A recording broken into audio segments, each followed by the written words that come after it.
Parole du Seigneur du jeudi de la 9e semaine du temps ordinaire. Évangile de Jésus-Christ selon saint Marc. Marc chapitre 12, verset 28b au verset 34. En ce temps-là, un scribe s'avança pour demander à Jésus quel est le premier de tous les commandements. Jésus lui fit cette réponse. Voici le premier. Écoute Israël, le Seigneur notre Dieu est l'unique Seigneur. Tu aimeras le Seigneur ton Dieu de tout ton cœur, de toute ton âme, de tout ton esprit et de toute ta force. Et voici le second. Tu aimeras ton prochain comme toi-même. Il n'y a pas de commandement plus grand que cela. Le scribe reprit, fort bien, maître, tu as dit vrai, Dieu est l'unique, et il n'y en a pas d'autre que lui.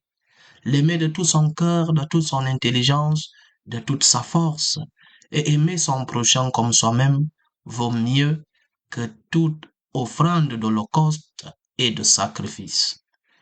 Jésus, voyant qu'il avait fait une remarque judicieuse, lui dit, « Tu n'es pas loin du royaume de Dieu. » Et personne n'osait plus l'interroger. Clamons la parole de Dieu. À l'époque de Jésus, les Juifs se battaient avec 613 commandements de la loi de Moïse. Il fallait respecter scrupuleusement ces 613 commandements. Il y avait là une recherche de synthèse. Comment pouvait-on résumer ces 613 commandements? Parce que, disons-nous la vérité, personne ne pouvait avoir 613 commandements dans sa mémoire. C'est pourquoi, par exemple, une femme qui avait fait une sauce avec un peu plus de sel au goût de son mari pouvait recevoir un acte de répudiation, divorce. Donc, 613 commandements à la recherche d'un résumé, d'une synthèse. Le commandement que le Jésus nous enseigne aujourd'hui, c'est cette synthèse.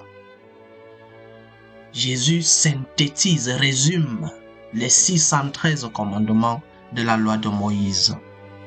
C'était une quête, parce que je répète, c'était pas facile d'avoir 613 normes dans sa tête. Et donc, Jésus vient faire ce résumé.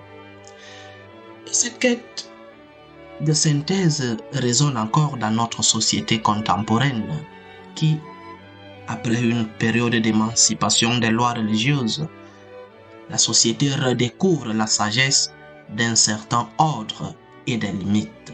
Jésus, dans sa réponse, nous offre une règle simple, mais profonde.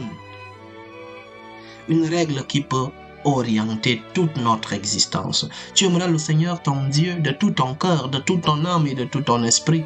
Tu aimeras ton prochain comme toi-même. Un commandement en deux.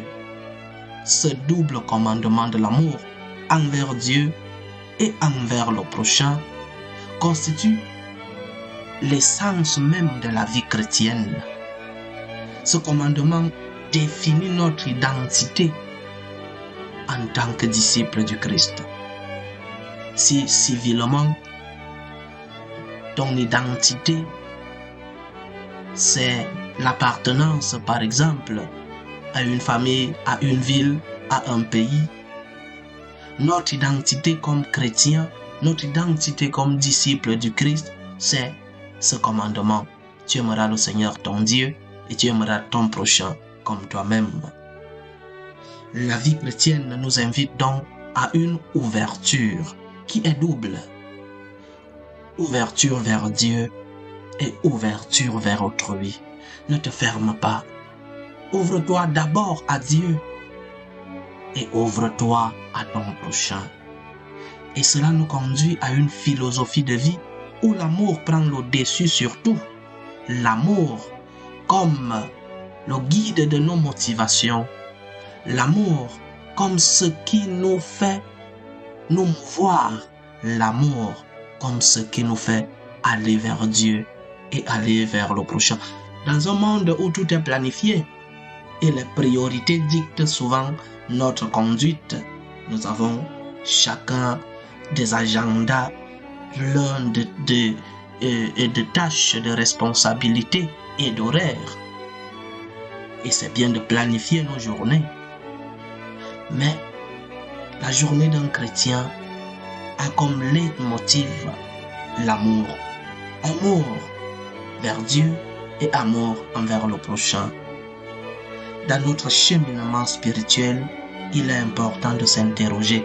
Le commandement de l'amour de Dieu et du prochain est-il vraiment ma priorité? Ou bien, est-ce que je me contente de verser dans un amour occasionnel, dépendant de mon confort ou de ma convenance? Est-ce que j'aime avec des œuvres? Ou alors, je ne manifeste mon amour qu'occasionnellement?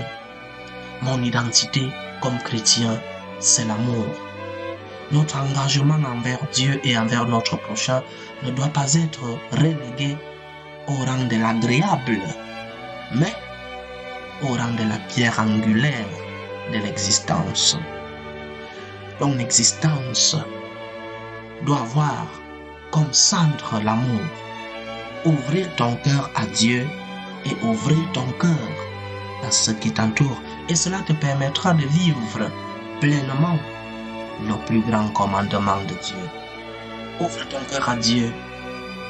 Aime le Seigneur en premier. Par amour pour le Seigneur, aime ton prochain. La définition de la charité pour nous les chrétiens est justement résumée en ce commandement. Charité, c'est aimer Dieu et par amour pour Dieu, aimer le prochain. Que le Seigneur remplisse nos cœurs de son amour et que nous puissions, parce que nous avons reçu tant d'amour venant de lui, que nous puissions donner une réponse d'amour à celui-là qui nous a aimés en premier. Au nom du Père et du Fils et du Saint-Esprit. Amen.